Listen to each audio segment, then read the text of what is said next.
สบายดีทุกคนมื้อนี้ข่อยมาตลาดแรงเซโนเนาะเพิ่นเฮ็ดมาใหม่ได้ทุกคนเพิ่นย้ายออกมานอกพี่น้องบอนเก่าเพิ่นทุบทิ่มทุบแล้วก็ย้ายออกมาอยู่นอกตลาดเฮ็ดใหม่ฝนตกก็สบายแล้วบัดนี้เพิ่นบ่เปียกของกินบ้านๆทุกคนดอกกระเจียวหนังแข็งก็มีกบเขียดตลาดเซนูเนาะบ่ได้มาตั้งแต่โดนๆเลยมื้อนี้ก็มาเลาะเบิ่งว่าสิมีหยังให้เป็นตาอยากอยู่บ่นี่เนาะทุกคนเพิ่นเฮ็ดใหม่เนาะมันมีหลังคามีหยังมันก็เวลาฝนตกก็บ่ได้บ่เปียกหันนะจักดอกอีหยังทุกคนเพิ่นบ่จักซื้อนี่เนาะทุกคนเพิ่นเฮ็ดใหม่เนาะตัวเก่าให้อยู่ทางหลังเพิ่นเฮ็ดใหม่ตัวนั้นเพิ่นกระทุบทิ่มข่อยอยากกินนั่นทุกคนอยากกินแมงดาหรือว่ากันละหวกเนาะแต่ว่าคือสิยังบ่มีดอกอาหารมันบ้านเขานะหรอเบิ่งเนาะมันสิมีหรือบ่มีแต่เฮ็ดจิหล่อทุกคนจะกองเท่าใดนี่นะ3 ห่อ5ฮะ3 ห่อ50 3 ห่อ50 3 ห่อ50จิหล่อเอาโหลดฮักกะมานี่ยังบ่ได้แม่มามจ้ะจิหล่อน้อยเอา3 ห่อก็ได้ห่อละ20,000 3 ห่อ50เพิ่นลดให้เนาะทุกคนจิหล่อน้อยๆก็ขุดมาขายเลยบ้านเฮามัน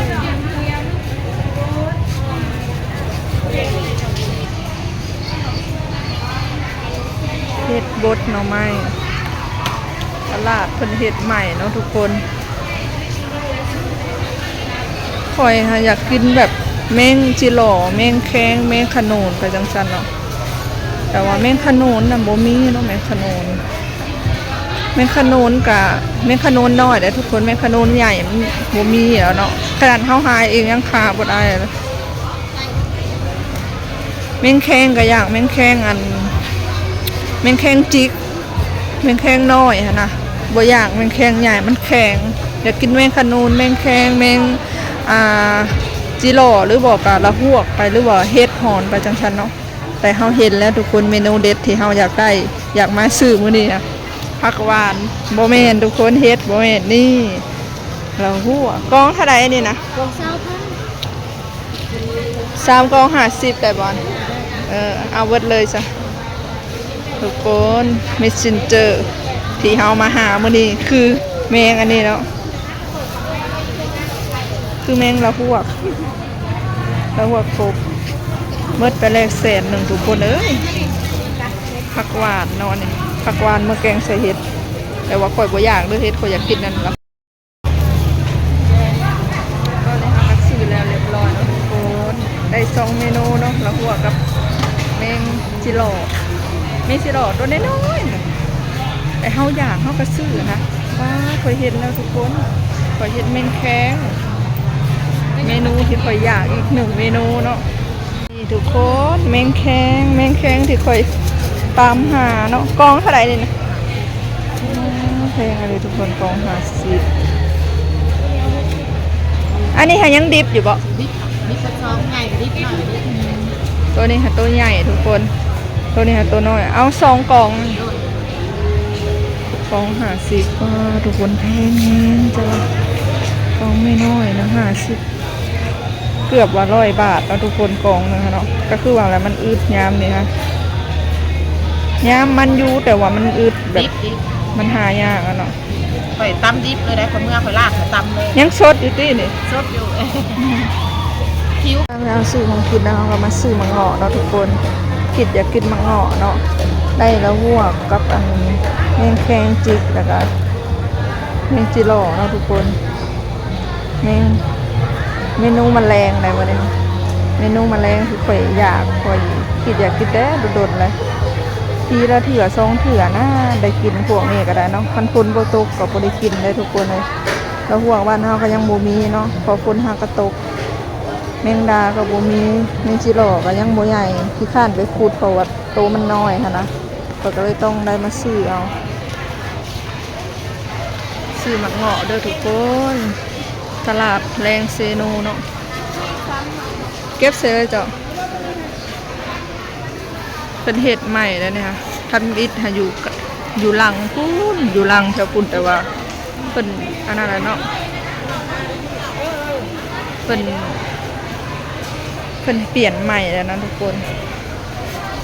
เพิ่นถูกเดี๋ยวเพิ่นมาย่ายมาขายแถวนี้อะนะเมนูที่ได้เนาะแมงจิโร่แมงแคงแมงอันนี้แมงละพวกแล้วก็ข้างนอกเฮ็ดก็หลายๆทุกคนนี่เอามือแกงคือสิแซ่บเฮ็ดนี่เฮ็ดบดทุเรียนทุกคนทุเรียนฉันอยากกินทุเรียนน่ะแต่ทำทรงแล้วแพงมากอดเลยมาทุกคนมาหล่อตลาดเนาะโซนนี้จะเป็นโซนผักอันนี้ก็บ่ฮู้ดอกอีหยังอันนี้นะบ่ฮู้ว่ามันคือดอกอีหยังดอกแคบเพิ่นบ่เคยกินเนาะตลาดเซโนเลยทุกคนห่างจากบ้านเฮา20กิโลมาเนาะใกล้อยู่ได้20แต่ว่าเฮาก็อยากมาเนาะอยากมาหาละพวกอยากมาหาพวกแมงแคงแมงหยังอะนะแพงทุกคนละพวกก็แพงแมงอันแคงหาแห้งแพงกว่าละพวกเลยคือว่าแล้วแมงแคงมันก็หายากค่ะนะมันอึดแมงแคงค่ะตลาดลาวทุกคนเซโนเมืองอุทุมพรเนาะอันนี้จะเป็นของทะเลพวกนี้นะเลาะไปเรื่อยๆเนาะทุกคนได้3 เมนูที่ค่อยซื้อไปนะค่อยก็พอใจแล้วตอนนี้เฮาก็ซื้อของแล้วเรียบร้อยแล้วเนาะทุกคนก็ได้อยู่ละหัวกับเป็นแคงน้อยแล้วก็อันนั้นหมักเงาะแล้วก็แมงจิโร่2 กล่องเนาะแมงจิโร่ก็ยังน้อยอยู่แต่ว่าเฮาอยากค่ะนะเฮาก็สิได้เมื่อแหละทุกคนเอ้ยนี่แหละเซโนเมืองเซโนเมืองที่ว่าใหญ่อยู่ได้มีของขายหลายอย่างเนาะ20กิโลจากบ้านเฮามาตลาดกะบางห้านกะบ่มีคนขายดอกบางห้านเพิ่นกะบ่ทันมาบ่รู้ว่าแนวใดหัน4 โมงแรงได้ทุกคนนะคะเลาะไปอีกก่อนเนาะเลาะเบิ่งอีกก่อนเผื่อว่ามีเมนูเด็ดที่เฮาอยากและเฮายังหาบ่เห็นเดี๋ยวเฮาสิออกจากบ่อนนี้ก่อนเพราะว่ามันอยากมืดเพราะว่ามันมีหลังคาปกเฮาต้องออกไปบ่อนที่มันแจ้งอย่างเช่นพูนทางพูนทุกคนทางพูนเฮาต้องออกไปทางพูนเนาะเพราะว่าแถวนี้เฮาหลอกมาแล้วนี่บ่ห้านที่เฮาซื้อแม่แข็งกินนี่ค่ะมาวันนี้เฮาออกไปได้วันนี้เฮาออกมาแถวนอกนี่เป็นห่มไม้เนาะบ่มีหลังคาถ้าฝนมาก็คือเปียกนะจ๊ะแถวนี้นะปลาดุกทุกคนปลาดุกอึ่งมาพ่อเฮ็ดอีกแล้วทุกคนลายคักเฮ็ดนะเบิ่งในอึ่ง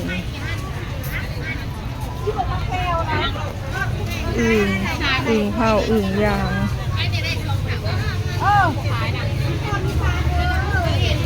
เผาอึ่งยางนะฮะแถวนี้อยากเปื้อนเนาะเพราะว่ามันเป็นดินแต่กำลังคาก็เอาแต่ผ่ายางมาขังถ้าฝนตกก็คือเปียกเนาะแถวนี้ทุกคนคือห้านอันเก่าเลยคือห้านบ่อนเก่าเลยห้านบ่อนเก่าก็แบบนี้แหละเป็นขี้ดินเวลาฝนตกมาก็เปียกเปื้อนแล้วก็เอาอัน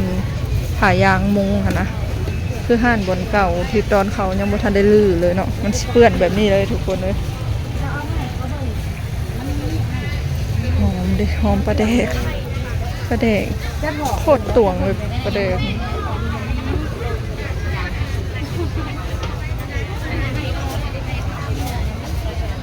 ยิ่งจักจีก็ยังมีขายได้พ่อแม่พี่น้องเลยอึ่งก็หลายหัดแพงแต่อึ่งโลละ200-300อึ่งฟังสื่ออึ่งว่าคือสิหาง่ายแต่ว่าบ่ได้ง่ายได้ทุกคนแล้วก็แพงพร้อม เบิดแต่ทุกคนออกมานอกแล้วเบิดเลยชิได้ย่างออกเมื่อก็เด้อทุกคนเลยนะ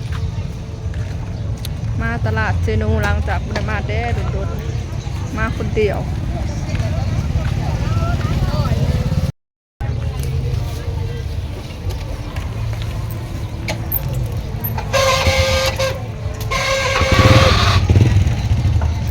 เมื่อก็เด้อทุกคนบัดรถเขาก็จอดไว้อยู่นอกก็ได้รถก็ได้อยู่แถวไหนมันบ่ค่อยมีบอนจอดเกะกะนะมันบ่คือบอนเก่าแล้วเขาจอดอยู่ชายก็ได้มันมีพื้นที่กว้างเพราะเขาเฮ็ดใหม่แต่ก็พื้นที่แคบลง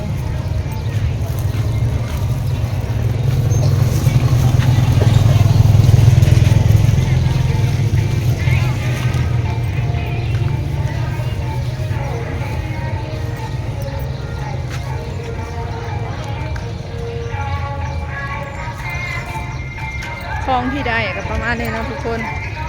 แล้วเขาได้เมื่อกว่านอกวันนี้20 กิโลทุกคนเผื่อหอดบ้านเขาอะ